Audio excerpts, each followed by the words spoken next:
incluindo emigração e imigração também. Portanto, temos como nossos convidados de hoje, já presentes aqui, 3 participantes, e vou começar por apresentá-los. Num lado mais extremo, a doutora Elsa Correia. Ela é socióloga, cristã. Há 10 anos que trabalha com a conhecida Associação de Beneficência Luso-Alemã, a ABLA, e tem trabalhado e servido a própria Aliança Evangélica Portuguesa na questão do acompanhamento e integração de imigrantes. É uma pessoa para estar a contribuir hoje neste debate. Em segundo lugar, temos o pastor Ricardo Neves, pessoa conhecida do Instituto Bíblico já há bons anos e é pastor da Igreja de Cristo em Lisboa, na rua Filipe Folk. Tem há muitos anos esta parte recebido muitos imigrantes no seio da sua igreja local e tem dado assistência a outros tantos também e vai contribuir também para este debate. Temos também connosco a missionária Jorgelina Burgos, que foi um presente de Deus, visto que ela veio para participar de uma conferência sobre imigração, realizada na cidade de Lisboa, nestes últimos dias, através de uma organização internacional especializada sobre os assuntos da imigração no mundo. A irmã Jorgelina Burgos é missionária de uma agência missionária dos Batistas do Brasil, nasceu na Argentina, tem trabalhado em vários países do mundo e nestes últimos tempos tem a sua base em Madrid e visa apoiar imigrantes, especialmente aqueles que são vítimas do tráfico e da exploração sexual. Vamos iniciar então este debate, começando com a nossa primeira ronda. A doutora Elsa tem os primeiros 3 minutos para expressar de uma forma geral ou específica como vê o tópico da imigração nas Sagradas Escrituras, com especial foco no livro de Ruth, que é o nosso livro de análise e de estudo. Muito boa tarde a todos, muito obrigada pelo convite e pela oportunidade. De facto, olhar para o tema da migração nas Escrituras é muito interessante. E eu foquei aqui 4 pontos muito gerais. Em primeiro lugar, Deus tem um cuidado e um carinho especial com os migrantes. E nós vemos logo no livro de Êxodo, no livro de Levítico, de Deuteronômio, quando Deus dá as suas leis ao seu povo de Israel, Ele tem um cuidado especial com estrangeiros, com órfãos, com viúvas, no fundo, com os vulneráveis, para a sua proteção, no que diz respeito à justiça social, direitos, etc. Então, este é o primeiro ponto. Deus tem cuidado de um carinho muito especial pelos migrantes. Depois, outra coisa muito interessante é ver como Deus usou de forma especial migrantes para o seu plano e o seu propósito. E nós vemos que Deus disse a Abraão, sai da tua terra. Então, ele era um migrante. Moisés também. Moisés esteve no Egito, teve 40 anos depois, quando fugiu do Egito, e voltou para lá novamente. Ele passou também por essa experiência da migração. E depois Ruth, não é? Uma mulher moabita que e os moabitas, por causa de não terem deixado o povo de Israel passar nas suas terras quando iam a caminho de Canaã, o Senhor disse: os moabitas nunca entrarão na congregação do Senhor. E o que é facto é que esta moabita, ela converte-se, dá o seu coração a Deus, para seguir a Deus, e fica a fazer parte da genealogia de Jesus. E parece que Deus usa esta vulnerabilidade que está implícita na migração, no sair do seu conforto, da sua pátria, dos seus parentes, da sua terra. E esta vulnerabilidade molda caráter e moldou caráter nestas personalidades, nessas personagens da Bíblia, e depois Deus usou-os para propósitos grandes. E o terceiro ponto é a necessidade que todos temos de pertencer. E Deus sabe isso muito bem. E não deixou de fora os estrangeiros, por exemplo, quando deu a sua lei e as suas ordens para as celebrações no Velho Testamento. Volta a Deuteronômio. Diz: tu te alegrarás com os teus filhos, com os teus servos, com os levitas e com os estrangeiros contigo. Então, Deus conhece bem a necessidade que todos têm de pertencer. E a Igreja é por excelência o local onde migrantes, onde os deslocados, onde refugiados, onde quem não tem família pode e deve pertencer. E por último, o nome de Ruth. O que significa o nome de Ruth? Eu sei que isto não é consensual, mas eu penso que a maioria dos especialistas refere que Ruth significa companhia ou amizade. E é isto mesmo que uma pessoa que está fora do seu país precisa. E isto é uma lição para nós. Nós podemos e devemos dar a nossa amizade aos migrantes, àqueles que estão fora do seu país. Muito obrigado. Pastor Ricardo Neves. Mais uma vez também obrigado pela oportunidade de poder partilhar um pouco sobre este tema. A doutora Elsa já falou aqui sobre realmente uma panorâmica geral do tema na Bíblia, mas uma coisa que eu gosto de citar é que, de facto, quando olhamos para a questão da imigração, devemos ter em conta aquilo que a Bíblia fala. E a Bíblia fala sobre relacionamento. E quando realmente fala sobre relacionamento, ele é transversal a qualquer pessoa. Por isso é que realmente é para todos esta mensagem que a Bíblia nos traz. E uma coisa que eu vejo que é muito importante é que Deus realmente mostra que nós devemos amar não apenas aqueles que fazem parte do nosso povo, da nossa cultura, da nossa educação, mas aqueles que também não o fazem. E Deus mostra-nos isso ao longo de toda a Bíblia.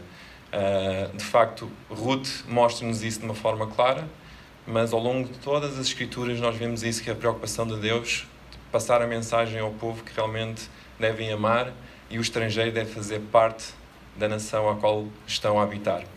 E uma coisa que eu lembro muito é o próprio livro de Tiago, já no Novo Testamento, que fala que a verdadeira religião é cuidar dos órfãos e das viúvas. Quando realmente nós falamos sobre isto, falamos sobre a necessidade. Okay? Ou seja, o que é que eu quero dizer com isto? Que naquele momento o que Tiago está a citar é que os órfãos e as viúvas eram os mais desfavorecidos, que tinham menos apoio naquele contexto. E aquilo que realmente nos mostra a palavra com isto é que realmente nós devemos ir ao encontro daquele que realmente está a necessitar de ajuda ou que é mais desfavorecido. E neste caso, os migrantes, propriamente dito, é algo que realmente estão a precisar de apoio, estão a precisar de ajuda, estão a precisar, se calhar, até de uma direção. Então a Bíblia nos exorta e nos mostra realmente, claramente, a necessidade de realmente cuidarmos também, como povo de Deus, dos imigrantes ou dos imigrantes, como for a perspectiva. Muito obrigado. Irmã Jorgelina, diga o que é que pensa sobre a imigração no que diz respeito à Bíblia, seguindo esta ronda. Hoje de manhã, quando eu escutava falar vocês aqui na frente, pensava que como estrangeiros a gente pode chegar a um lugar como Abraão. Deus deu um sonho, Deus deu um caminho, mas não falou para onde ia. Mas ele ia, de alguma forma, conhecer aquilo que Deus tinha preparado para ele. Sair como Noemi e a família por uma necessidade enorme e não saber o que espera do outro lado, mas desejando de que o que esteja do outro lado seja melhor daquilo que deixa para trás, ou voltar, ou ir para uma terra como Ruth, tendo tomado carinho por uma nacionalidade, tendo tomado carinho por uma fé, e de alguma forma se sentindo identificada com aquele povo que agora ia ser o povo dela, Mas já tendo um pouco do gostinho de conhecer o que era a cultura, porque tinha conhecido por meio do seu cunhado, do seu marido, da sua sogra, do seu sogro. Ela não estava chegando na terra sem conhecer. Já conhecia mais além do romântico. Às vezes a gente chega a uma terra e tem um lado romântico. E Ruth já não tinha essa parte, porque já conhecia o lado bom e o lado ruim da cultura onde ela ia. E vendo essas três formas, aí eu começo a pensar em um Boaz, ou no povo que esperou eles lá. Nós, como igreja, a gente tem a obrigação de abrir os braços para aquele que está precisando. E da mesma forma que uma Noemi voltou para sua terra, feita pedaço, voltou sem nada. E teve alguém desinteressado esperando, assim como teve outros que tacaram pedra também. E a gente encontra de tudo. E sem dúvida, Deus já ama a gente a ter a mesma misericórdia que Ele tem com a gente. A gente não merece a graça de Deus, mas a gente recebe a graça de Deus. A gente não merecia o sacrifício na cruz do Calvário e ser comprado por esse sangue, mas a gente foi comprado por isso e somos filhos adotivos. Da mesma forma que o migrante, que o estrangeiro, quando chega no lugar, passa a ser um filho adotivo. Assim como a gente foi enxertado no olivo, que era o povo de Israel, a gente, como estrangeiros, precisa ser insertado no povo que a gente chega e, da mesma forma, esperar que dê frutos, apesar de serem enxertados. Muito obrigado. Já temos muita substância, de facto. Vocês já partilharam isso de uma forma muito, muito convincente. Vamos dar continuidade agora para ouvir o que cada um tem experimentado ao longo das vossas vidas, de uma forma pessoal, de uma forma direta, com esse tópico dos imigrantes. Podemos começar com o pastor Ricardo? Realmente, falar sobre isso, sobre experiências, é difícil escolher uma, porque são realmente várias. Para começar, eu não nasci, propriamente dito, num lar cristão. Então, quando comecei a frequentar e estar com a igreja, o aeroporto passou a ser um dos passeios favoritos da família. E, de facto, isso tem sido ao longo já de praticamente 20 anos, que todos os anos vamos não sei quantas vezes ao aeroporto. Realmente a igreja da qual nós fazemos parte é uma igreja multicultural, sempre foi uma igreja, a sua história, sempre com muitos internacionais, muitos estrangeiros, e então é uma igreja que entra e sai todos os anos, muita gente, e não tem sido exceção nestes últimos anos. Já tivemos membros, irmãos de todos os continentes, e neste momento temos também alguns diversificados. Também a minha própria família, a minha esposa tem 4 irmãos no estrangeiro, então eles emigraram de facto para outra terra, e também como experiência pessoal ainda, neste caso no seio da nossa família, por incrível que pareça, mas também temos 2 filhos que podemos dizer que são imigrantes. Precisamente porque nós entramos num processo de adoção e eles estão numa situação em que estão num ambiente rural e passam para uma cidade como Lisboa. Então isso tudo também foi uma experiência e ainda tem sido uma experiência e adaptação de viver com isso.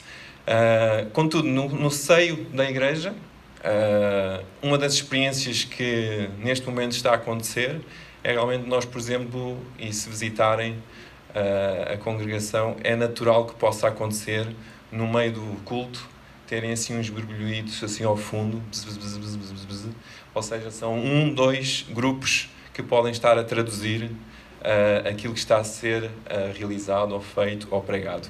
Então realmente tem sido uma experiência enriquecedora ao mesmo tempo, mas também desafiadora com estas situações que vivemos como família e como igreja.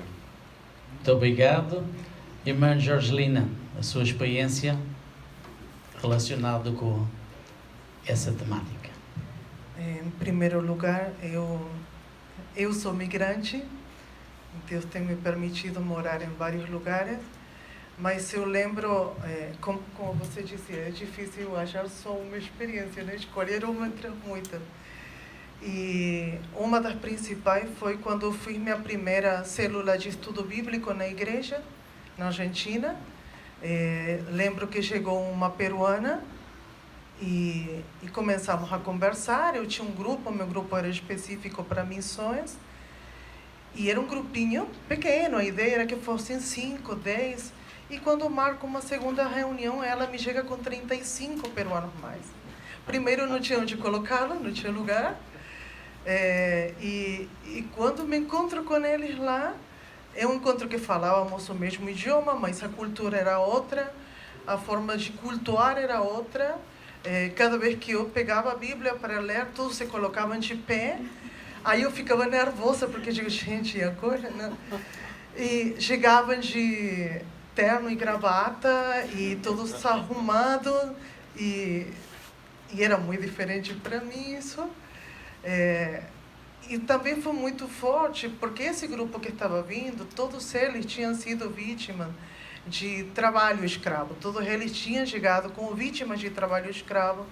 E uma delas sentiu muito amor dentro do nosso grupo, e por isso que ela chamou o resto. E na terceira ou quarta vez que a gente estava falando, ela contou a realidade que eles estavam vivendo. E aí que a gente se confrontou com outra realidade. Uma delas tinha uma voz maravilhosa. Levei para o coral da igreja para ela poder cantar, e automaticamente ela encontrou uma muralha. Por quê? Porque ela tinha muita cara de índia, muita cara de indígena. Então, não foi bem recebida, porque não estava vestida igual, porque não estava falando com o mesmo acento, porque não estava sendo imagem normal, típica da igreja local da que éramos parte. E nem sequer quiseram escutar a voz dela, que era maravilhosa. Então, de a pouco, foi todo... E, ao mesmo tempo, de parte dela, já tinha passado por tantas, que para ela todo mundo era ruim, era difícil ela se aproximar. Então foi um longo processo poder trabalhar dos dois lados para que eles pudessem guardar a sua cultura e da mesma forma poder ser parte dessa igreja, ser bem recebidos, e eles também se deixar cuidar e se deixar amar. E foi uma vitória maravilhosa. Obrigado. Vamos então dar continuidade fazendo perguntas relacionado com tudo isso que vocês já falaram. Ouvi atentamente e realmente, deixa-me perguntar à doutora Elsa, Deus tem mesmo um carinho tão especial pelos imigrantes que é diferente de tudo o resto? Deus ama toda a humanidade, mas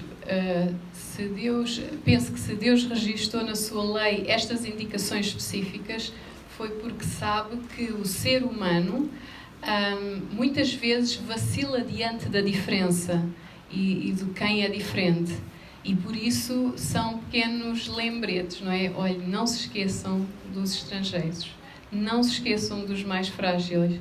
Eles precisam de proteção, eles têm direito. É nesse sentido, não porque os ama mais do que a todos nós, porque o amor de Deus é imenso por toda a humanidade, mas porque conhece o coração do ser humano que muitas vezes diante da diferença vacila. Muito obrigado. Pastor Ricardo, nós em Portugal temos recebido bem os imigrantes. Como vê esse tópico, já numa perspectiva mais nacional? Eu acho que, no sentido geral, sim, o português, e daquilo que eu ouço e daquilo que eu vejo, num sentido geral, recebe bem o estrangeiro. Porém, acho que há algumas classes que realmente podem não receber tão bem. Eu digo, por exemplo, uma geração mais idosa, por exemplo. Tenho testemunhado, de facto, algumas situações em que realmente acabam por ser constrangedoras para a pessoa que realmente entra no nosso país. Ou então, uma classe com algumas necessidades e que carece de apoio social. E ouço a resposta como quem diz: estão a tirar aquilo que é nosso. Então, num sentido geral, realmente sinto que há uma boa aceitação, mas tem algumas particularidades em que se sente alguma discriminação. Irmã Elsa, como socióloga, como vê esse tópico à escala nacional? Eu concordo com o que o pastor Ricardo disse. Eu penso que Portugal é um país hospitaleiro e também há aqui dois tipos de estrangeiros que devemos considerar. Aqueles que vêm de visita e aqueles que vêm para ficar. E entre os que vêm para ficar, eu penso que a população, ou algumas pessoas, criam estereótipos, ou seja, o grupo daqueles que vêm para investir e que vêm trazer dinheiro ao país, e esses são muito bem-vindos, e o grupo daqueles que a população, ou alguma população, como o pastor Ricardo referiu, acha que pode vir tirar direitos aos portugueses. Então, por exemplo, quando vêm grandes comunidades, ou quando se começou a falar, por exemplo, que viriam algumas centenas ou milhares de refugiados, muitas pessoas no povo português disseram: eles vêm tirar os nossos direitos. Mas, de facto, o número é tão pequeno relacionado com a recepção de outros imigrantes que já tivemos há mais tempo. Mas tem a ver com estes estereótipos, com aqueles que achamos que vêm trazer benefício e os que não vêm trazer benefício. Muito bem. Irmã Jorgelina, a Europa tem sido um destino preferido de muita gente. Da sua leitura, do que tem pensado, como vê o continente europeu nessa qualidade de receptor? Escutando de alguns latinos que têm voltado, escutando alguns casos dos que ainda estão dentro da Europa, eu tenho visto, pelo menos, tenho visto muito pouco até agora, mas eu tenho visto aqueles que estão dispostos a abrir os braços e receber, mas não sabem como, e aqueles que realmente têm muito medo. E tem muito medo ao desconhecido. Se existe um grau de racismo, mas também existe um grau de não saber o que fazer.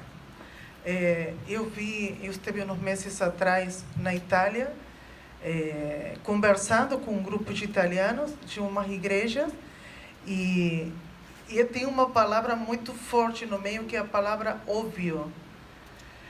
A obviedade, antropologicamente, não existe. Nada é óbvio. Aquilo que é óbvio numa cultura não é óbvio na outra.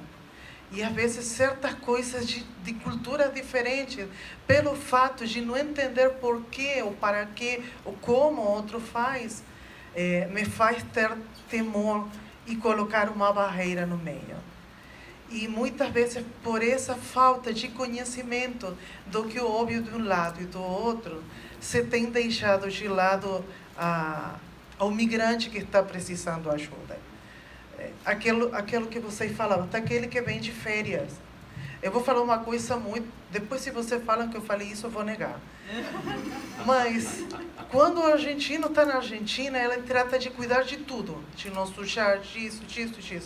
Ele vai tratar de vestir bem, ele saiu e chega no lugar de férias, ele esquece. Ele faz tudo que não deve. Porque tu vai passar 15 dias, vai passar 30 dias, e depois volta para casa. Ninguém vê a cara dele. Então, tem cultura, e isso tem chocado muitas vezes. E quando muitas vezes o estrangeiro chega, por essa má experiência, às vezes o europeu coloca um freio. Eu vi, foi muito engraçado, eu vi com um grupo de africanos, não vou falar de que país, eu estava na Itália, e eles foram direto para a praça, pleno centro de Milão, a fazer xixi atrás de uma árvore. E eu não sabia como fazer sinais. Que não é. E um deles falou: por quê? Aí chegaram umas meninas de uma igreja, e esse que estava saindo de trás da árvore fez assim para a menina: tudo bem? Menina, quando viu isso, italiana, ela ficou tão assustada. E ela falou: como pode? Essa falta de respeito. Na realidade, ele não fez nada demais. para ele, não tem germes na mão. Para ele não fez nada de errado. Automaticamente para a cabeça dele não está. Então acho que são muitos problemas, o lado étnico, o lado antropológico, e aí está outro lado, o lado bíblico, que às vezes a gente esquece que tudo que temos é de graça. E se a gente está confortável, e se a gente está bem, e se a gente tem o básico, a gente sim tem que abrir os braços e sim tem que ajudar aquele que está precisando. Eu estive com umas meninas da Nigéria, 3 anos para sair da Nigéria até chegar à Europa. 3 anos de fome, de estupro, de abortos, de mais fome. E chegaram. Essas meninas precisaram ser abraçadas. Porque o único que iam a pensar daí em diante era o suicídio. Então, como cristão, como igreja, precisamos, devemos abraçar esse estilo de pessoas. Muito bem. Bem-vindo, Pastor João Nuno Ribeiro.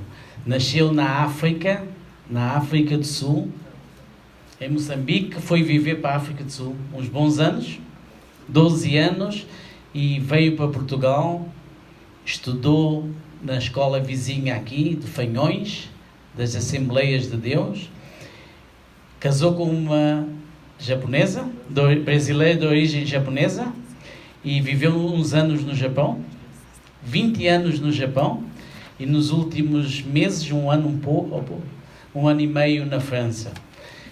Foi convidado, devido à sua riqueza de vivência, multicultural também, e vou-lhe dar a palavra para dizer o que pensa de facto sobre o tópico da migração, embora nós já tenhamos dado esta volta, mas é bonito ouvir da sua parte, porque está numa posição de ter vivido dos 2 lados da barricada, se assim podemos dizer. E está neste momento na França e sempre tem trabalhado pela integração, certo?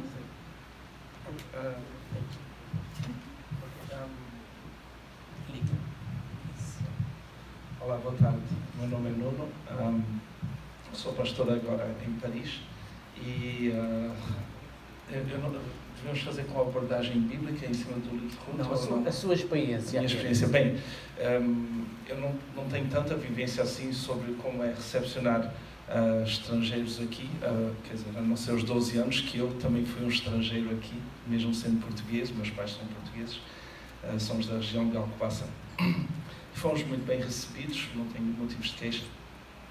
Eu acho que eu era novo demais para me perceber de como as pessoas foram recebidas na nossa igreja. Eu sempre tive uma imagem muito boa da igreja, eu sempre gostei de ter uma visão, talvez até ingênua, de que a igreja é maravilhosa, e talvez depois de ser pastor eu vi que não era tanto assim.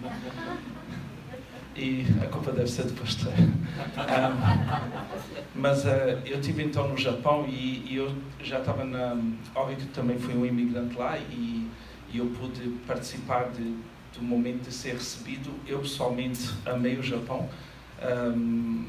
Talvez o facto de que eu estive em vários países me preparou para eu não ter aquele sentimento de saudade de um lugar, porque senão eu teria dificuldade de qual lugar escolher. Ainda bem que sou cidadão do céu e então sinto falta de pessoas e não de lugares. Mas no Japão eu notava que os estrangeiros que se adaptavam e que amavam a cultura e que procuravam não negar a sua cultura, mas trazê-la como um acréscimo para aquela cultura sem negá-la, eram muito bem recebidos pelos japoneses. E eu também lidava com muitas pessoas que eu tinha que aconselhar como pastor, que se sentiam extremamente mal no Japão, sentiam-se discriminados, sentiam-se oprimidos, e às vezes eu não conseguia entender essa diferença, e eu creio que tem muito a ver com a atitude. O facto de que, por vezes, quando o imigrante, e nós vemos isso na história de Ruth, quando a pessoa ela vem com a intenção de viver naquela nação e ela realmente quer se integrar naquela cultura, normalmente ela acaba sendo mais bem recebida. Mas a pessoa que vem para a nação e ela vem somente por questões de trabalho e ela tem intenção, e isso nota-se muito claramente, de voltar para o seu país, ela sempre quer manter somente a sua cultura, ela não faz coisas para adaptar, as pessoas daquela nação normalmente têm uma tendência de notar isso e normalmente não recebem tão bem. Óbvio que existem as questões de racismo que vai acontecer independente da atitude da pessoa, mas no meu caso, no Japão, por exemplo, eu pude notar que a nação nipónica, a nação do Japão, me recebeu muito bem, porque eu nunca passei uma ideia de que eu não vejo a hora de sair daqui ou aqui não é o meu lugar. Eu sempre disse, esta é a minha nação, não sou japonês, mas o Japão é o meu país, este é o meu povo, eu faço parte desta nação. Quando teve o tsunami ali em 2011, nós fizemos parte da equipe de socorro. Logo na segunda semana estávamos lá, passámos a semana inteira, não podíamos tomar banho, não havia alimento, tínhamos que levar alimentos nós mesmos e tudo. E os japoneses ficavam impressionados, porque o Japão é um dos países que tem menos estrangeiros, tem só 1,3% de estrangeiros. Então, eles questionavam, diziam, por que é que vocês estão a fazer isto? E quando nós dizíamos, não, nós somos estrangeiros, mas esta é a nossa nação, eles começavam a chorar e era a oportunidade de pregar o Evangelho. Teve dias que nós vemos 20 japoneses na rua a entregar a vida para Jesus e foi um momento de muita dor, mas também de nós vermos uma ligação entre nós e o povo japonês. Eu sempre fiz, por eu entender o que é ser um estrangeiro e um imigrante, sempre procurei ser muito, adaptar-me muito à pessoa que é de culturas diferentes na nossa igreja. Então, sempre tive o privilégio de ser pastor de uma igreja internacional. E eu sempre lutei contra qualquer tipo de discriminação e, infelizmente, ela existe até dentro das igrejas. As pessoas separam-se por grupos e é muito fácil isso acontecer. E cabe a nós, como líderes, mudarmos isso. É o que nós vemos na história de Ruth com Boaz. Boaz, ele recepcionou, ele demonstrou a necessidade de pôr em prática a questão de deixar as espigas, etc., para que Ruth se sentisse bem, para que aquilo que fosse bíblico fosse posto em prática. E nós, como igreja, não temos outra opção, nós temos que acolher a todos e nos adaptar.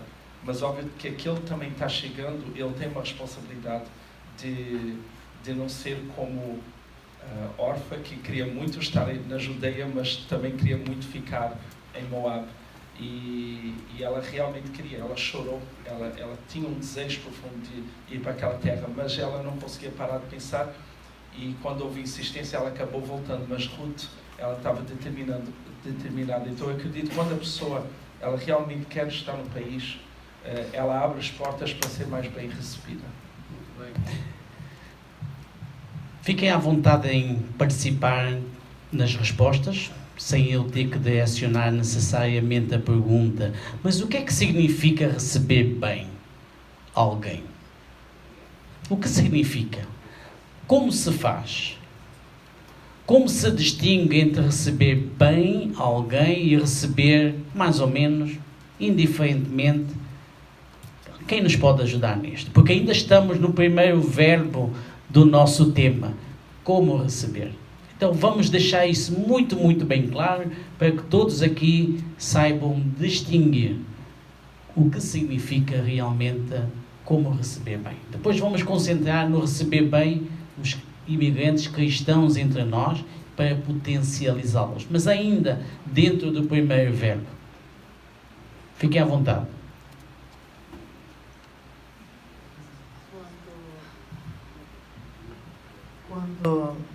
Quando cheguei no Brasil, eu achava que eu falava português. Eu achava. Falei tanta besteira, mas tanta. E lembro que fui à primeira casa que me convidaram para comer, e quem me recebeu na porta foi o filho do pastor, de 4 anos, e ele com um papelzinho na mão, e ele falou, buenos dias, 4 anos. Eu sou Juan. E foi tão bonito ver um menino de 4 anos que tinha perguntado, não sei para quem, como falar ele em espanhol para mim, para poder me receber, e fez ver a toda a família o filme do Jurassic Park em espanhol, porque ele precisava aprender, porque a visita da casa falava espanhol. Eles não tinham muita ideia de muitas coisas. O primeiro que me falaram depois que cheguei foi, você quer tomar banho? Eu falei, gente, mas eu estou limpinha. Ou seja, porque estão pedindo, mas eu não sabia que culturalmente era parte da educação. Perguntar pelo calor e tudo isso, se você queria tomar banho. E dentro do que você falava, né, de se sentir parte dessa cultura ou procurar ser parte. Então, eu acho que às vezes receber bem é de ter os ouvidos bem abertos para escutar o que o estrangeiro tem a falar, os olhos bem abertos para ver detalhes que outros não estão vendo, para saber realmente qual é a necessidade e não a gente imaginar qual é a necessidade do outro e dar aquilo que a gente acha que o outro pode precisar. Às vezes a gente não sabe o que é receber bem, mas o fato de escutar, a gente já faz muito. E a gente vai fazer besteira, tanto quem chega como quem recebe. Isso é parte. Aqui do lado da Espanha é o mesmo meu idioma, mas eu nunca na minha vida falei tanto palavrão sem querer, estando na Espanha. Palavras que são comuns na Argentina, na Espanha é palavrão. E no púlpito. Muito feio. E graças a Deus continuo sendo parte da mesma igreja, não me mandaram embora. Mas isso de ser, digamos, do meu lado de estrangeira, ser bem recebida e ser escutado, estar disposto a rir do erro das partes dos dois lados e a ser irmãos. Muito obrigado. Mais contributos. O que significa receber bem? Pastor Ricardo. Eu tenho aqui um pensamento de Jó. A minha porta está aberta para o estrangeiro.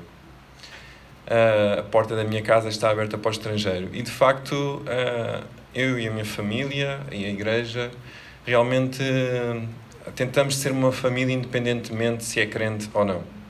E eu estou a lembrar de uma história de uma família, por exemplo, indiana, que não queria saber nada de fé, mas entrou no nosso espaço da igreja e a minha esposa foi incansável para poder auxiliar no que diz respeito, no que diz respeito à papelada que era necessária. E não tinha nada a ver com fé. Simplesmente eram pessoas, tal como Jesus vai ao encontro da pessoa e não propriamente do que ela é ou deixa de ser, do que ela fez ou deixou de fazer. E acho que essa é também a nossa posição, principalmente sabendo que nós somos cristãos, de realmente receber a pessoa e saber ouvir, como a irmã estava agora aqui a dizer, ouvir as suas necessidades e, quem sabe, se estiver ao nosso alcance, suprir e ajudar. Queria reforçar aqui 2 conceitos que já falámos para diferenciar isso entre receber e receber bem.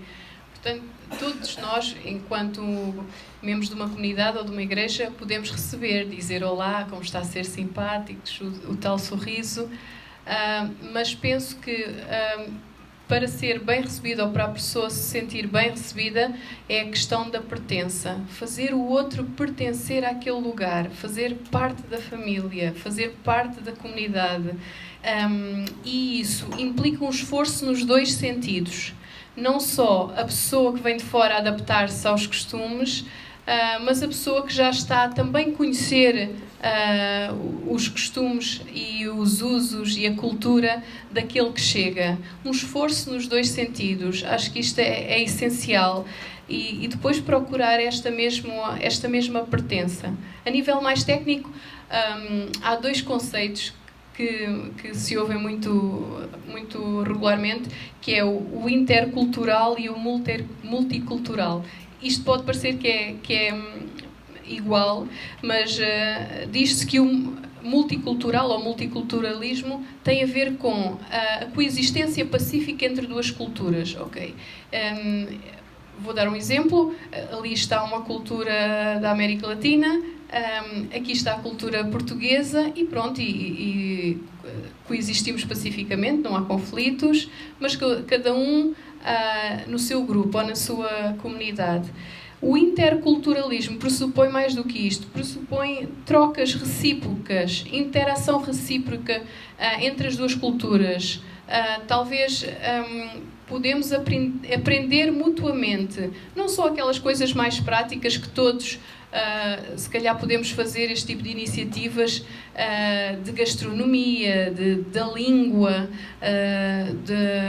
do vestuário, algo mais histórico que ajuda a perceber a cultura do outro, mas também não só estas coisas tão práticas, mas algo mais de amizade, que permita a interação entre os grupos, o quebrar dos estereótipos de pensar que as pessoas daquele país são assim, mas ver o outro como ser humano, como indivíduo e com as suas necessidades específicas, de forma a dar-lhe a possibilidade da pessoa se expressar e dizer: olha, eu não sou daqui, mas eu entre vós sinto-me como família. Muito bem. Do que eu ouvi, Portugal tem recebido muita gente.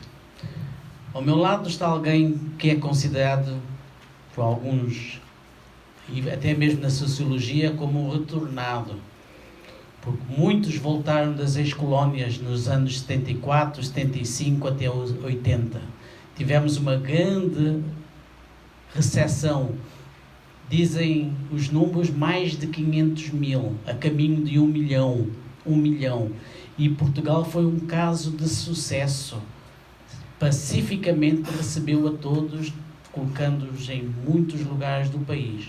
Depois tivemos uma segunda onda de pessoas, nomeadamente do Brasil. Já vamos hoje numa segunda leva de brasileiros. Tivemos também uma onda de europeus do leste. Tudo isto faz parte já da nossa história.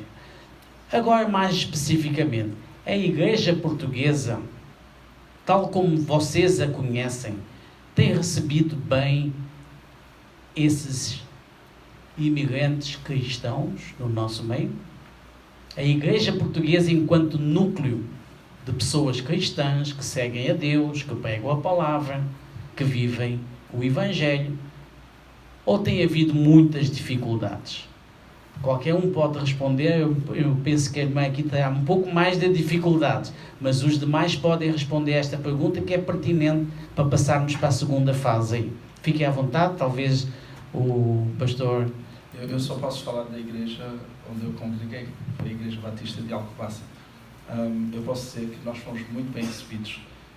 Nós vínhamos de uma igreja Assembleia de Deus, na África do Sul, La Rochelle, e sendo pentecostais, meus pais, eles vieram numa situação onde tivemos uma casa, tudo, mas eles não tinham grandes condições financeiras, e nós dependíamos de uma boleia para ir para a igreja, de uma irmã da Igreja Batista. Então meus pais então decidiram que ali nós iríamos congregar, que essa era a porta que Deus tinha aberto. Havia um pequeno grupo da Assembleia de Deus, mas nós imediatamente nem sequer visitamos, fomos logo para o lugar onde Deus tinha nos direcionado. E mesmo depois de meus pais adquirirem um carro e tudo, nós permanecemos, os meus pais são membros até hoje. E mesmo sendo pentecostais, a Igreja Batista de Alcobaça nos recebeu abertamente, sempre foi muito respeitadora. Nós também respeitamos os valores deles e nunca os ferimos.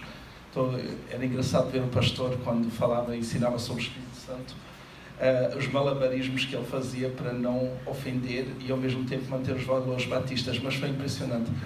E como era uma igreja, o meu pastor foi o pastor Moisés Gomes, ele era presidente da Aliança Evangélica Portuguesa, então também ele teve outras oportunidades que abriu o prisma dele, e eu desfrutei desse privilégio. Trabalhámos com o Café Convívio, o Desafio Jovem, tínhamos um Café Convívio na igreja, eu fazia parte, e eu vim a uma conferência do Desafio Jovem, e aqui no dia 4 de agosto de 94, Deus chamou-me para a obra dele, para largar tudo. Eu estava a estudar arquitetura.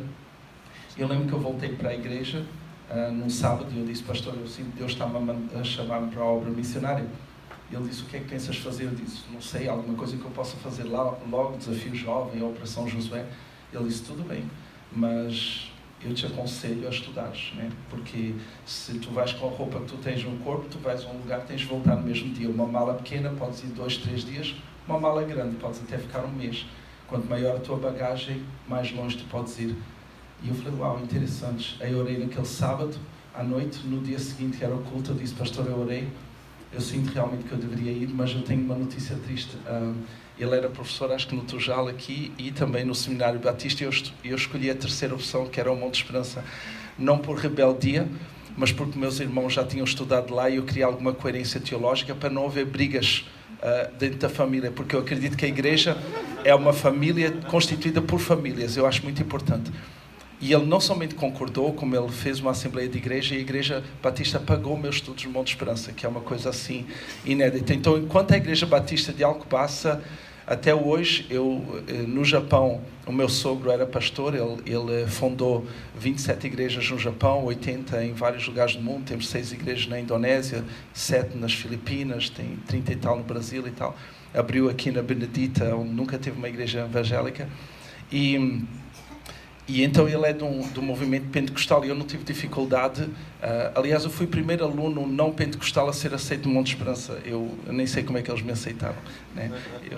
Depois eu tornei pentecostal, mas sempre fui respeitado na Igreja Batista, tanto que todas as vezes, durante estes 20 anos que eu voltei a Portugal, ai de mim que eu não fosse à Igreja Batista, e eu sempre fui convidado a pregar, e sempre fui amado e cuidado. Então, da minha parte e da minha família, a Igreja da Benedita é do lado de Alcobaça.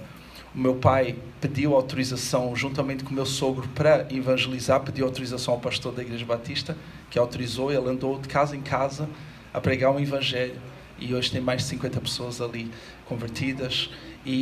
Mas ele amava ir lá participar dos cultos, mas ele sempre deixou claro, é aqui que eu vou terminar meus dias. Então, a Igreja Batista de Alcobaça, não estou aqui, né, não estou a convidar ninguém para ser membro lá, mas é uma boa igreja, e da parte deles, os estrangeiros têm ucranianos agora lá, tem muitos brasileiros, eles fazem parte do louvor, e pelo menos eu que estou de fora agora, e eu vivendo o que eu vivi, eu sinto que fomos muito bem recebidos, eu só tenho elogios.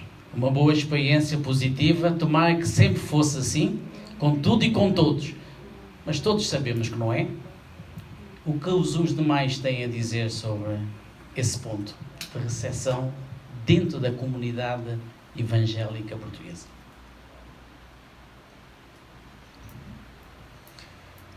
Sim, eu também não conheço muito da forma como as igrejas recebem, porém nós temos como Igreja de Cristo em Lisboa a tendência de realmente fazer com que as pessoas se sintam como parte da família. Inclusive, nós dizemos mesmo, somos uma igreja, uma família com um propósito. Então, tentamos nos esforçar nesse aspecto, embora sabemos que somos falhos e muitas vezes não estamos ao alcance também daquilo que cada um deseja. Mas, vou dar aqui um exemplo, ainda não há muito tempo, ainda este ano, junto com uma outra igreja, tentámos arranjar maneira de podermos ajudar um grupo de pessoas, irmãos, vindo de Moçambique, que vieram para a construção civil, e a única coisa que eles tinham era o espaço concedido pela construtora para habitar.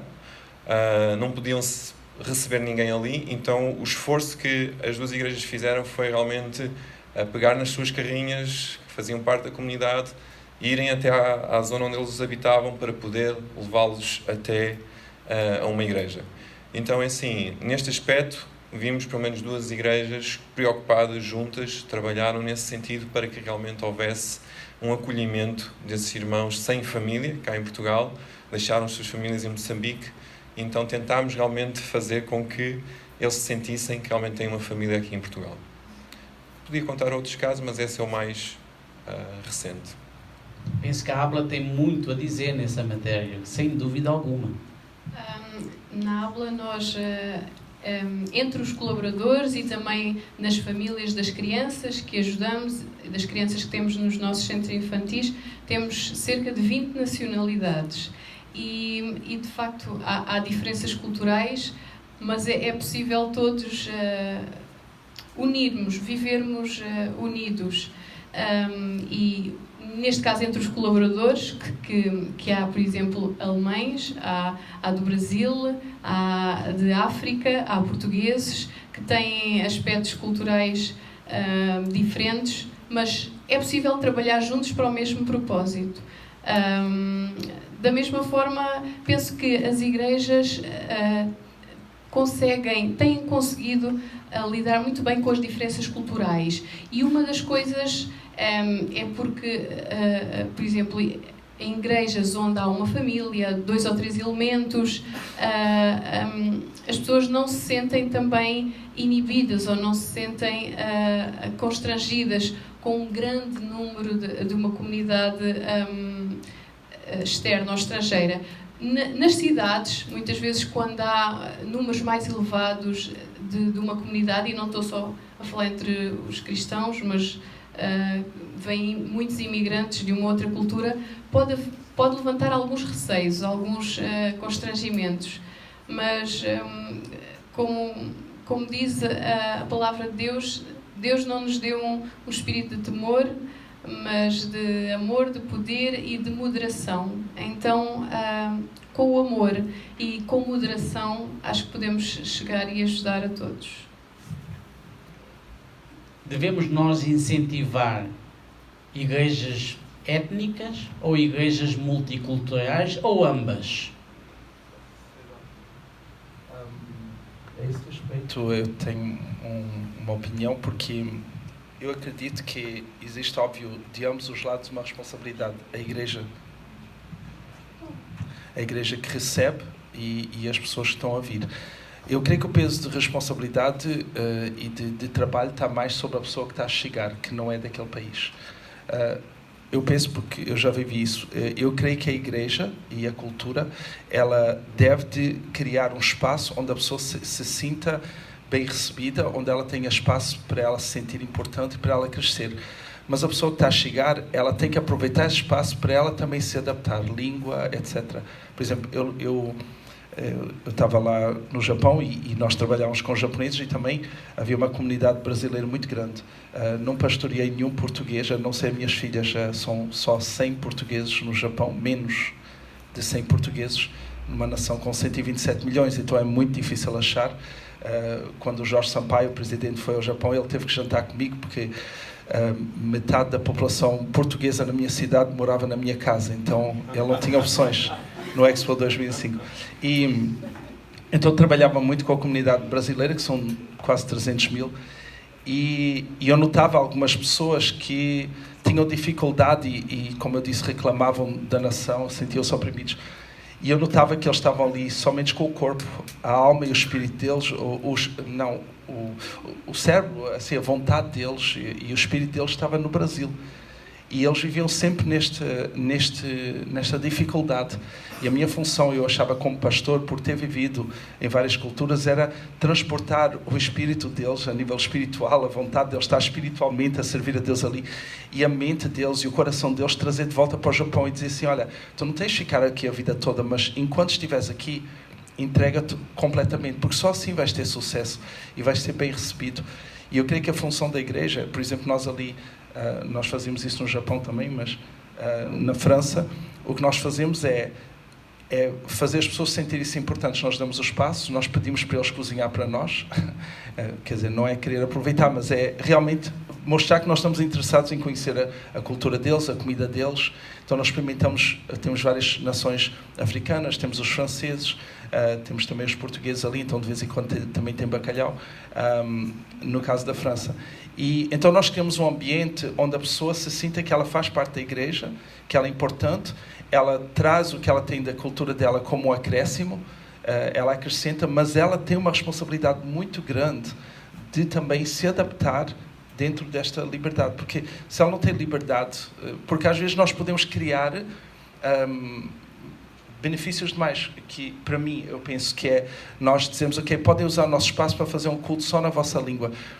Eu creio que isso é a mesma coisa que uma nação que diz assim, nós vamos ajudar os estrangeiros e vamos construir habitações sociais. É muito bom, mas tem um lado negativo porque vira um gueto. Okay? Nós estamos, na verdade, a excluir e dizer assim, ok, podem estar aqui, mas fiquem aqui do lado, fiquem à parte.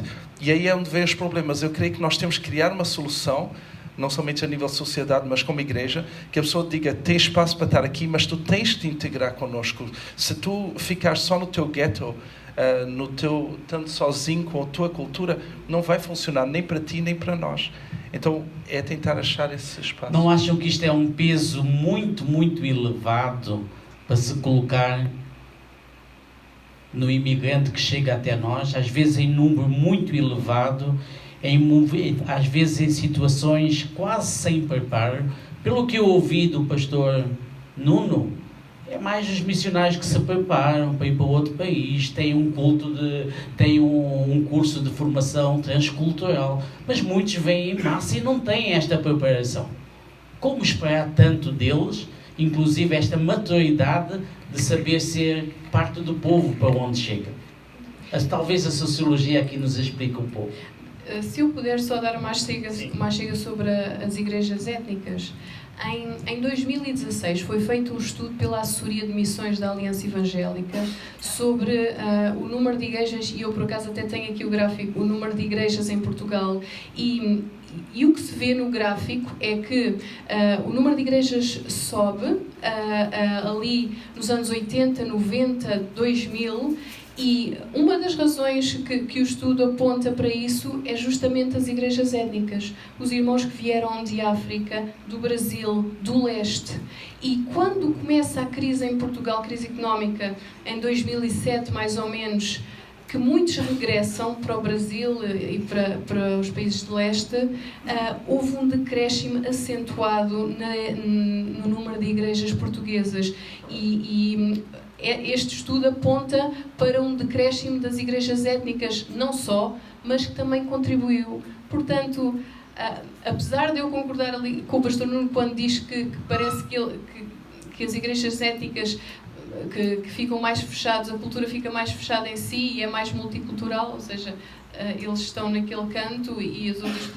Mas, de facto, talvez pelas pessoas precisarem de ouvir a sua língua, de dançarem aqueles que dançam, de cantarem da forma como cantam, se calhar têm essa tendência.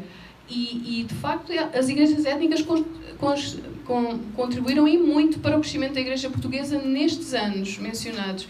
No entanto, eu acho que de 2000 para cá houve uma alteração também a nível comunitário, ou da comunidade, da sociedade. Eu acho que hoje o tecido social é mais permeável, ou seja, mesmo quando nós vamos a uma igreja étnica, a uma igreja, e eu estou-me a lembrar de uma aqui na linha de Sinta, predominantemente com pessoas de África, também encontramos já portugueses e do Brasil.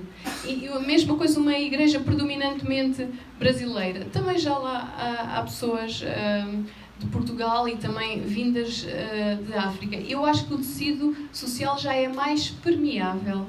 No entanto, eu acho que não se deve colocar um entrave ou dizer é positivo ou não é positivo. Se a pessoa se sente...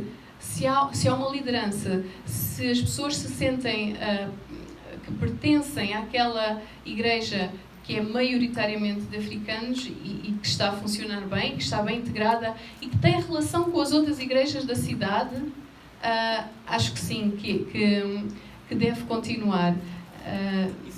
E se não tiver esse relacionamento com os demais e ficam 20 anos, 30 anos... Como apenas desta forma. O que pensa disso? Antes de dar a palavra ao pastor Nuno. Eu acho que isso é uma responsabilidade de todos, de toda a liderança, porque é desejável, porque estamos a falar de culturas nacionais diferentes, mas poderia ser culturas denominacionais diferentes. E muitas vezes fechamos nestas igrejas étnicas denominacionais, perdoem-me a expressão, e é responsabilidade nossa, dos líderes de todas as igrejas se unirem em prol e em bem da sua comunidade. E eu gosto muito daquela frase que diz: no essencial unidade, nas diferenças liberdade, em tudo amor. Obrigado. E eu também não creio que há o certo e o errado, não pode fazer isto ou deve fazer aquilo, ok? Mas eu acredito, não vou dizer a maioria dos países, mas em grande número de países, não sei se vocês sabem disso, as maiores igrejas dos países são pastoreados por estrangeiros. Na França, por acaso, é o pastor Nuno, não sou eu, sou Nuno também, é um outro Nuno que estudou aqui em Portugal, ele é português, é uma igreja com quase 17 mil pessoas. e não são portugueses, são de todas as culturas. E por ele entender isso, então ele trouxe a riqueza da cultura dele para a França. Por exemplo, na Suíça, a maior igreja, acho que é o nigeriano. Em muitos países, no Japão, a maior igreja é pastoreada por um australiano que quase não fala japonês. Só que ele não fez uma igreja em inglês, ele fez uma igreja para japoneses, e ele anda com um tradutor, até para aconselhar, ele tem um tradutor. E a televisão nacional está em cima dele. Ele faz cultos em Roppongi, que é o bairro mais caro de Tóquio. Ele, para usar ao domingo, um domingo por semana, é 10 mil euros por domingo. Ele está lá no centro, no epicentro do que acontece em Tóquio. Ele agora tem várias igrejas. Por exemplo, no Japão, a nossa igreja estava dentro de uma igreja coreana. E os coreanos, eles foram escravos dos japoneses há muitos anos atrás, e depois, quando o Japão perdeu a guerra, o Japão foi obrigado a devolver muitas terras e indenizar os coreanos. E alguns já estão lá em segunda e terceira geração, nasceram no Japão, não sabem nem falar direito. Não, eles falam coreano, porque normalmente eles mantêm a cultura deles tão forte e têm tanta ira contra o passado que eles não aceitam ser japoneses, mesmo estando à disposição deles a nacionalidade. Então eles têm essa igreja coreana, e é uma igreja que, quando nós chegamos lá, nós tínhamos 12 pessoas, fazíamos o culto à tarde, e eles tinham cerca de 70 membros. E o templo era próprio e tal. Eles passaram por uma crise, uma divisão, etc. A igreja foi para 20 pessoas e depois foi decrescendo, 12, 11, 10. E a nossa igreja foi crescendo, e agora estávamos com umas 150 pessoas. Então nós é que estávamos a ajudar mais a eles. E eu falei com o pastor, eu disse: pastor, tu falas melhor japonês do que eu tenho japonês a vir à minha igreja, por que tu não sais a evangelizar? Não sei, porque eu via um homem de oração, um homem temente a Deus, conhecedor da palavra. E ele disse: não, o meu chamado é para os coreanos. Se um japonês vier à nossa igreja, claro que nós não vamos mandar embora, mas nós não convidamos japoneses para a nossa igreja. Eu disse: então, mas tem coreanos novos chegando ao Japão? E ele disse: não, porque na Coreia a economia está muito forte e os coreanos não estão mais a vir. Aliás, tem coreanos aqui que estão a voltar para a Coreia. Eu disse: então a tua igreja não tem possibilidade de crescer? E ele disse: não. Então a tua igreja está a morrer? E ele disse: praticamente, mas é o nosso chamado. E para mim isso soava estranho, talvez para ele fazia sentido. Eu faço parte de uma igreja de La Rochelle que, quando eu era criança lá, tínhamos 900 membros, com congregados e tudo, tinha sempre mais de 1000 pessoas. No Natal, na Páscoa, chegava a quase 2000 pessoas, que é o que o templo ali suportava. Um prédio maravilhoso, 5 apartamentos por cima e tal. Hoje tem 40 pessoas de língua portuguesa, isso incluindo os moçambicanos. Os filhos dos portugueses, eles falavam mais inglês do que português. A igreja não transicionou, ela não se adaptou ao país onde ela estava, e os filhos foram para Reima, foram outras igrejas sul-africanas. E o que aconteceu é que uma igreja que ela fica só na sua cultura, ela corre o perigo de morrer na segunda ou na terceira geração. Na nossa igreja agora em Orsay, em Paris, só se pode ser professor de escola dominical se falar francês, porque a escola dominical é só dada em francês. O culto de jovens é só francês, o nosso culto principal é bilíngue. E eu falo com os membros franceses, agora eu já falo mais francês, mas no início a pessoa dizia: eu quero ser membro da igreja, eu quero ser batizado. Eu dizia: mas tu és francês, tu estás a ouvir o meu francês, eu vou te aconselhar assim, com o meu francês estragado. E eu não peço tradutores, eu falo do meu jeito, eu crio o hábito de falar do jeito que eu posso. Eles disseram: não, nós queremos ser membros aqui. E eu dizia: mas eu sei que é desagradável ter que ouvir a pregação em 2 línguas, ter a tradução do lado. Era muito mais fácil para vocês se fosse só em francês. E eles disseram: não, nós amamos isso porque os nossos filhos franceses estão a aprender nesta igreja inglês, estão a aprender português. Eu tenho jovens franceses a pedir para eu dar estudo para eles em português. Eu digo: mas vocês falam inglês, eu já estou a falar francês. Porque não, nós queremos aprender. E é uma igreja que torna-se multicultural. E deixa só terminar com uma coisa. Eu estive agora num país, eu não vou dizer onde, nem para ninguém investigar, mas eu estive com uma igreja portuguesa e eu não era na Alemanha, mas uma pessoa que estava lá falava alemão, e eu comecei a falar alemão com essa pessoa. E eu perguntei para o pastor, eu disse: falas alemão? E ele disse: não. Eu disse: falas esta outra língua? Não. E ele não falava nenhuma das línguas que se usava ali. E eu disse: mas há quanto tempo estás aqui? Há 9 anos. Mas como é que tu falas com o povo da nação? Ele disse: eu não falo. Então, eles estão ali só para a língua portuguesa. Eu não consigo entender isso. Porque para mim é criar uma igreja que vai suprir uma necessidade por um momento só, e depois vai morrer. Eu tenho essa experiência, eu tenho um trauma. É por isso talvez eu sou um pastor de uma igreja multicultural e eu acredito que a igreja onde eu estou a pastorear, ela tem que se tornar daquela nação, daquela língua na segunda ou na terceira geração, e depois os portugueses vão ser uma minoria que talvez vão ter que ouvir através do radiozinho a tradução para português. Por enquanto começa em português, mas lá na frente nós sempre vamos amá-los, vão estar lá. Eu vou fazer parte desses velhinhos que vão estar lá a ouvir a pregação em português. Pelos vistos, nós estamos a ver dois modelos aqui. Um que esforça-se mais pela integração, talvez mais apressada, para evitar o caos, e o outro que tenta também, legitimamente, dar espaço a ser diferente e a ter momentos, apesar da distância do país onde está. A irmã tem muita experiência no campo da plantação de igrejas também. Fala um pouco sobre a sua de uma forma concreta para podermos avançar para a última fase, que é como potencializar a presença do outro no nosso meio. Eu tenho acompanhado algumas igrejas étnicas no crescimento delas e na morte delas. Eu tenho visto a mesma coisa. Não é errado ter uma igreja étnica, mas uma coisa que, por exemplo, a primeira que eu participei era uma igreja árabe. O motivo que eu fui aceita no primeiro culto, porque eu sou filha de árabe por parte de pai. As pessoas que foram comigo foram aceitas, dizendo, senta aí, não incomoda, porque não eram árabes. E a gente eu vi realmente um gueto dentro disso. Eu vi o crescimento, eu vi o ensino da palavra. Eu amo escutar cantar em árabe, pregar em árabe, é maravilhoso. Mas eles estavam em outro país, não estavam em um país árabe. Então, na hora de chegar, o pastor da igreja não falava o idioma do lugar, não sabia como se comunicar, ele não sabia o que era ir ao mercado, porque não sabia como falar, se a filha não acompanhava. E o dia que o pastor adoeceu e foi embora, uma igreja enorme fechou as portas, porque eles não iam aceitar que alguém da nacionalidade do lugar onde estavam pastoreasse nele. Viu mesmo com a igreja chinesa. Um gueto tão grande de que se você era membro da igreja, você tinha a chave do templo, porque não estava aberto para as pessoas do lugar poder participar do culto.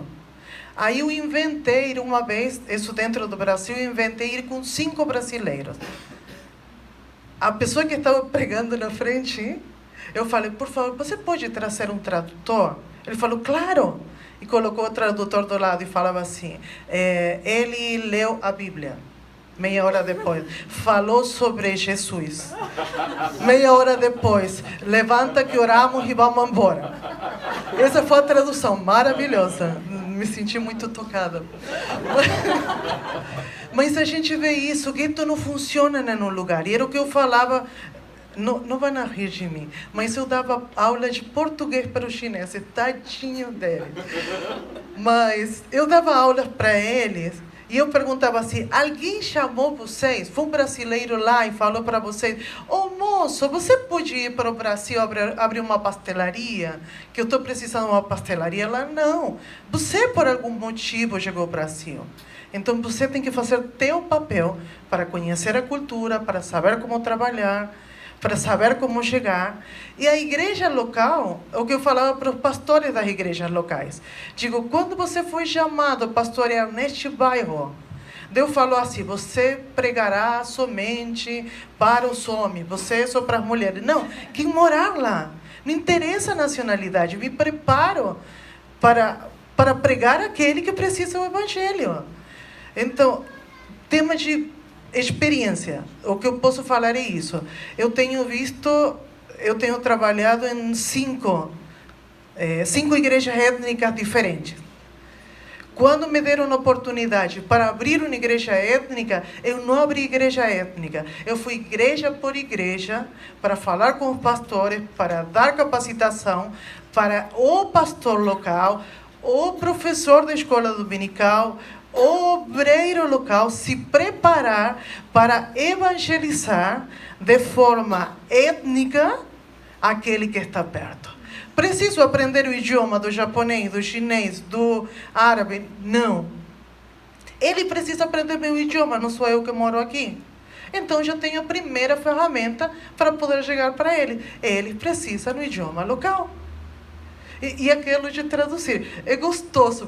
Eu, por exemplo, estou aqui com vocês. Semana retrasada estava na Holanda. Não entendia nada do que esse povo falava. O que falava em inglês estava melhor e tinha umas 15 pessoas com sotaque diferente de inglês. Então, estava uma beleza o meu entendimento. Mas quando você escuta na mesma língua que você conhece, que você domina, é melhor. Pode ter suas músicas, pode ter pregações, mas a gente não pode esquecer no lugar que chegou. Então, se eu tivesse que escrever, está em 1 Jorgelina 4,15, não está na Bíblia, não abriria a igreja étnica só por isso. Acho que seriam casos muito, muito, muito pontuais, onde não fica outra coisa. Bom, então vamos... Sim, pastor Ricardo. Sim. Sobre esta área, acho que há uma grande responsabilidade para nós como líderes, como cristãos, isto porque há uma riqueza tremenda na cultura de cada um e deve ser aproveitada. E realmente aquilo que eu vejo em igrejas étnicas é o conformismo. Okay? Não querem realmente sair dos seus costumes e vir a tradição e até, quem sabe, a divisão. E aquilo que eu acho é que tem que haver uma responsabilidade da nossa parte como cristãos, como líderes, em dizer qual é a vossa cultura. É a vossa cultura de onde são oriundos ou a vossa cultura é o do reino? Porque eu já tive quem me, por exemplo, a dar aconselhamento para casais que viraram-se para mim e disseram: mas Ricardo, tu não estás a entender, isso não se pratica na nossa cultura.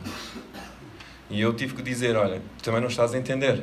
Qual é a cultura que tu deve sobressair na tua vida? É a cultura do reino, onde és oriundo. Então acho que é importante realmente nós evidenciarmos que a partir do momento em que aceitarmos Cristo na nossa vida, nós passamos a ser cidadãos do reino. E como tal, devemos na prática mostrar isso. Muito conciso, que nós temos que remir o tempo para aproximarmos do fim. Tem uma ilustração, talvez já ouviram ou falaram. Um mestre estava a andar com os seus discípulos e chegou numa família muito pobre, que eles não tinham nada, só tinham uma vaca que dava leite. Já ouviram essa ilustração? E ele passou e viu aquelas crianças e os discípulos disseram que pena e tal. E de repente eles olharam e o mestre empurrou a vaca, ela caiu no precipício e morreu.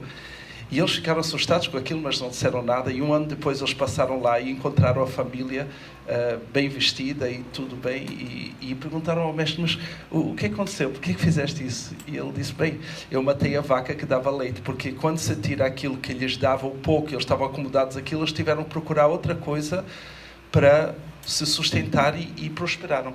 Às vezes, quando nós damos excesso de conforto para não poder ficar na sua língua, eles vão permanecer naquilo.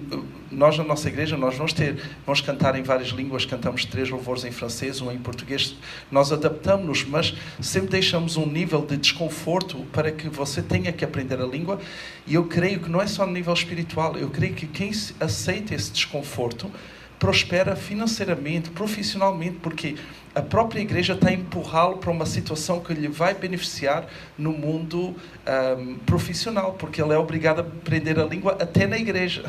Entendes? Mas se a igreja o deixa acomodado, ele transporta esse comodismo para o dia-a-dia, às vezes no trabalho, e muitos não prosperam. Eu conheço pessoas no Japão que estão há 15 anos e não falam japonês. E para mim é impressionante, porque fazem parte de igrejas que só se fala português, eles só se misturam com pessoas que falam português. Na nossa igreja tinha que se falar japonês. Os louvores eram japoneses, tinha a aprender. E nós víamos as pessoas a prosperar, a comprar casas, a decidir ficar no Japão. Certo. Nós temos verdadeiramente visto nestes últimos meses, estou a falar mesmo meses, uma onda enorme de cristãos de outras nacionalidades a entrar nas nossas igrejas. Certamente vocês já veem o número crescente de cristãos evangélicos brasileiros a chegar no país. Por um lado, temos tristeza pelo sofrimento que se vive no Brasil. Por outro lado, vemos que a Igreja Portuguesa poderia usar toda esta força de uma forma conjunta para avançar o reino de Deus. Mas, alto lá. O que eu vejo, talvez eu esteja errado e vocês podem me corrigir também, é que é muito difícil ganhar o português. E nós, evangélicos, estamos contentes com este movimento aí. Ou será que estamos a fazer alguma coisa errada? Porque não podemos ganhar de ambos os lados. O que é que pensam sobre isto? É difícil, eu sei.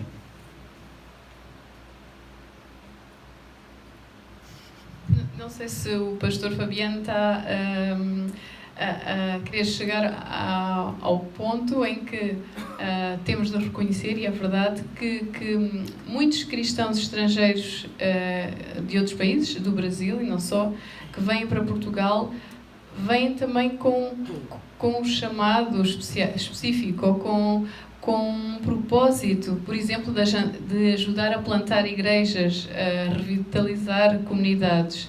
E isso tem muito valor, e o facto de virem cristãos estrangeiros e ajudarem a Igreja Portuguesa é uma coisa histórica. Nós temos um exemplo emblemático no século XIX do Dr. Robert Calley, que era médico e pastor escocês, que fundou um hospital na Madeira, 20 escolas, distribuía bíblias e depois, fruto da perseguição, foi para os Estados Unidos e para o Brasil e continuou este trabalho de evangelização. E, de facto, hoje, por exemplo, se vocês conhecerem a MEVIC, a Missão Evangélica Intercultural, vocês veem que há irmãos que vêm de outros países com a visão de plantar igrejas ou com a visão de evangelizar, por exemplo, crianças ou com um determinado grupo em Portugal. E também veem na mesma plataforma irmãos portugueses que vão ao México ou vão para o Brasil ou vão para a Guiné, também com a visão de plantar igrejas. Então, Deus colocou dentro do coração de cada um, seja de que nação for, muitas vezes sair da sua nação e vir para Portugal, ou do português ir para outras nações. E isso, se Deus chama, Deus capacita, e Deus ajuda nesse chamado específico. Se calhar uma comunidade, uma cidade está mais conformada e Deus traz alguém de outro país para revitalizar, com um chamado específico para começar, por exemplo, por evangelização de crianças, um trabalho de crianças na rua, bem-vindos. E graças a Deus por isso, porque Deus coloca no coração, seja de quem for, e como o pastor não estava a dizer, este movimento que é preciso de aprender as línguas, de evoluir, no fundo, não ficar estagnado. Eu acho que é possível existir até em igrejas étnicas, é possível evoluir, é possível falar com pessoas de outras comunidades, de outras igrejas, aprender línguas, mantendo as suas próprias características, tal como é possível vir de fora e plantar igrejas cá, ou ir daqui com um chamado de Deus e plantar igrejas noutros países. E isto é uma tendência, por causa da globalização, dos meios de transporte que agora estão muito mais acessíveis, do longe se faz perto, é uma tendência que nós vamos ver a crescer, não é? Portugueses em igrejas noutros países e cristãos de outros países nas nossas igrejas. E isso é a tendência que iremos ver. E se queremos ganhar no reino de Deus, todos nós temos de fazer um esforço, de parte a parte. Sim, o pastor Ricardo falou nessa multiculturalidade, a necessidade de ter uma cultura do reino, enquanto povo cristão. Nessa cultura do reino, a Igreja, como nós a concebemos, tem um plano para potencializar toda esta força que chega até nós? Eles chegam até nós. Nós não pagamos o seu salário. Eles estão no nosso meio. A Igreja deveria ter um plano estratégico, um plano missional, um plano eclesiástico de multiplicação? Ou vamos continuar a viver, cada um faz o que pode, sem nenhuma estratégia? O que é que pensa? Parece simples, mas a verdade é que Jesus diz que veio para os que estavam perdidos, para transformar de vários povos um só povo. E de certa maneira essa deve ser a nossa postura também. Acho que essa é a estratégia de realmente viver os princípios que parece, em determinadas alturas, complexo, mas eles são simples, que têm a ver com o relacionamento, o discipulado. E a partir do momento em que realmente nós vivemos esses princípios e essas virtudes que realmente fez a igreja primitiva crescer, se vivermos isso e sairmos do nosso conformismo, eu creio que essa é a estratégia que foi colocada no coração desde o início da igreja, através de Jesus e através dos apóstolos. Nós é que queremos complicar muitas vezes. Muito bem. Nós estamos praticamente a chegar à reta final aqui. Eu gostaria de dar uma oportunidade de 2 minutos a cada um de poder fazer, de poderem pronunciar o vosso pensamento final. É final para este debate, obviamente, porque não há tempo para prolongarmos muito mais. Mas em 2 minutos cada um pode deixar, pelas suas palavras, o que é mais urgente que seja feito nesse mundo de receber, potencializar, integrar e servir o reino de Deus. Quem quer começar? Ok. O que me ajuda a mim, porque quando nós olhamos para a nossa realidade dos dias de hoje, no mundo globalizado, existem muitas variantes e é complexo chegar ao que é certo. Então, o que me ajuda, óbvio, como cristão, é olhar à luz da Bíblia. Deus ama trazer pessoas de fora para resolver uma situação que está a acontecer dentro. Nós vemos que Deus pega um covarde escondido, o Gideão, para salvar a nação. Deus traz Davi, por exemplo, para vir ter com os irmãos dele que estavam muito bem equipados para a guerra, mas estavam sentados, desanimados, porque eles estavam diante de um gigante, de um inimigo que estava a lutar de uma forma que não era convencional. Então ele traz alguém de fora que a única coisa que ele conseguia ver era a comunhão dele com Deus. E ele não se esqueceu que estava escrito lá em Números, eu creio, de outro nome agora esqueci, que diz assim, olha, quando você estiver diante do inimigo, for mais numeroso que você, que tiver cavalos e tal, não temas, porque eu estarei com vocês, eu vos darei a vitória. E ele não se esqueceu disso porque ele estava de fora. E às vezes nós precisamos de alguém de outra nação, é por isso que os brasileiros vêm para cá, os africanos vêm, e eles podem causar um impacto, porque às vezes nós estamos no meio da situação e não vemos daquele prisma e precisamos de alguém que venha de fora e diga, mas isto é simples. E os portugueses vão para lá, de onde eles vieram, e dizem, mas isto é simples de resolver, porque eles estão a vir de um lugar de comunhão com Deus, eles são os de fora, e Deus gosta de usar os Davis. Ele usou a própria situação de Ruth, ela era uma pessoa de fora, e Deus quis deixar bem claro que era uma pessoa de fora que ia ser uma ascendente da pessoa de Jesus Cristo e do Salvador.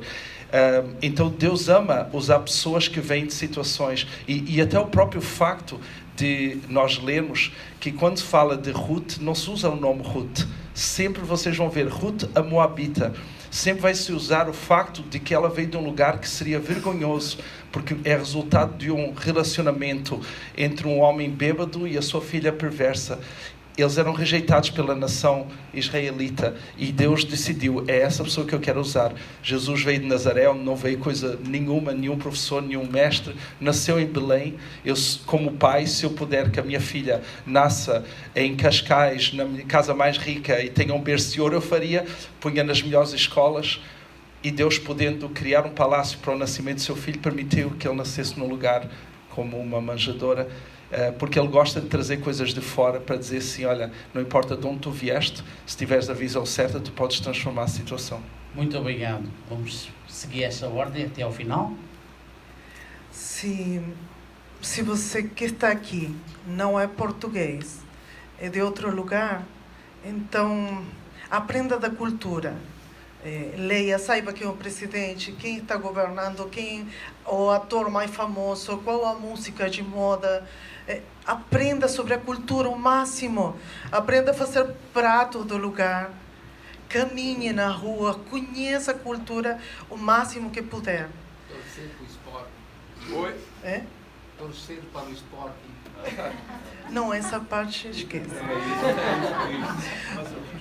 Não, isso não, por favor. Mas poder ver mesmo a cultura e aprender. Porque se você está morando aqui, é porque Deus queria você aqui. Não é casualidade, não, por mais que veio da pior forma, Deus permitiu que fosse aqui. E dessa forma também aprenda a ser parte da cultura e falar tudo que está no teu coração e tudo que Deus te ensinou. Mas também não implante cultura, implante Bíblia.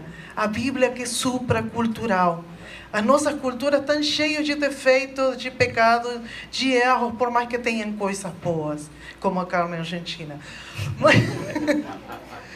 Mas poder fazer isso. E se você é português, sente, converse com o estrangeiro, pergunte, saiba, porque talvez o que ele está trazendo, e provavelmente, seguramente, é muito bom e vai fazer crescer a igreja local. Se a gente se comunica entre os dois, aprende entre os dois, sabe da vida. Me incomoda muito quando alguém fala assim, diz, você é da Argentina? Aham. A capital é Brasília, né? Não. Então, coisas simples e mínimas de saber da cultura de cada um. E a gente, dessa forma, poder pregar o evangelho puro.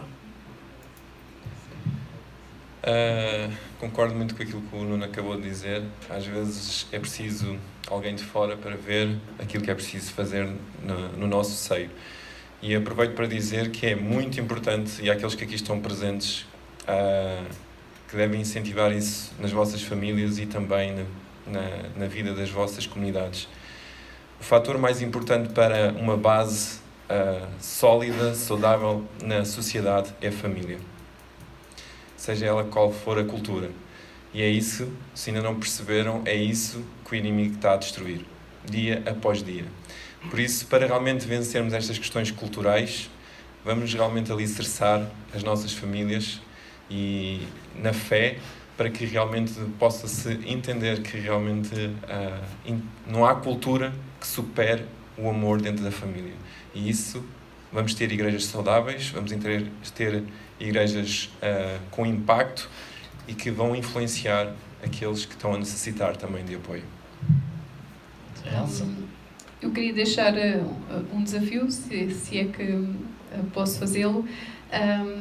Primeiro deles é que, em relação às migrações, é uma tendência crescente, todos nós já sabemos, não só pelas desigualdades sociais, mas também pelas crises políticas que surgiu, por exemplo, na Venezuela, e que está tanta gente a sair do país, pelos fatores ambientais, por secas, pelo clima.